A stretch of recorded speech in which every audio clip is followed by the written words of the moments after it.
Оқы. Әкеме көмектесейін ба? Саған бұл хатты жазу маған оңай болып тұрған жоқ, бірақ ішімде жүрген ойды айтпау кету саған да өзіме де дұрыс емес.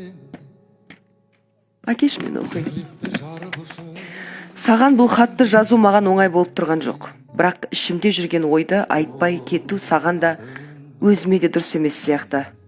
Бірақ Ұлжалғас, өзің оқысаң бұл хатты дұрыс болатын сияқты. Мен қазір басқа бір акцент жасап қойсам, басқаша түсініп қалатын сияқтысың ғой негіз. Бір-біріңді тіліңді өздерің білесіңдер ғой. Ұрыспай айтам. Ең алдымен сен туралы айтқым келеді. Сенде адамды кездестіруі әркімнің маңдайына жазыла бермейді.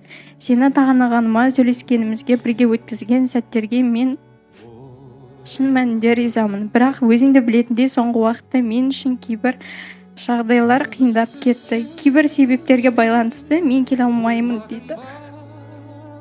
Қазір өмірімде бір таңдау алдында тұрғандаймын дейді. Сол себепті көп нәрсені қайта ой елегіне өткізуге тура келіп жатыр дейді.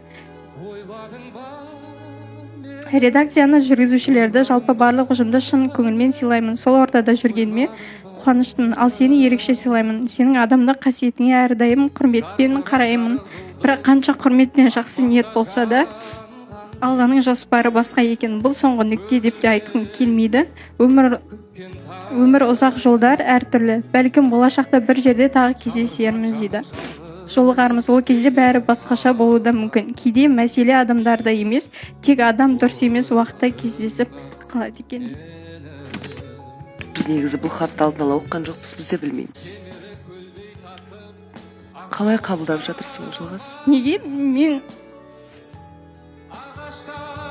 көңіліме қараған адамдар неге мен тастап кете береді, келмей қояды? Алтыным сол. Не істейміз енді? Сүрте қойшасын. Көңілсіз кештерде ойладың ба мені, ойлардың шырмалған орамында. Көп жылдар өтсе Неге өте береді саған? Сенің көз жасыңа қимаймын негізі, Ұлжалғас. Нормально қараған адамның бәрі кеме қоя береді. Әп-әдемі бастап келатқан нәрсе айтшы.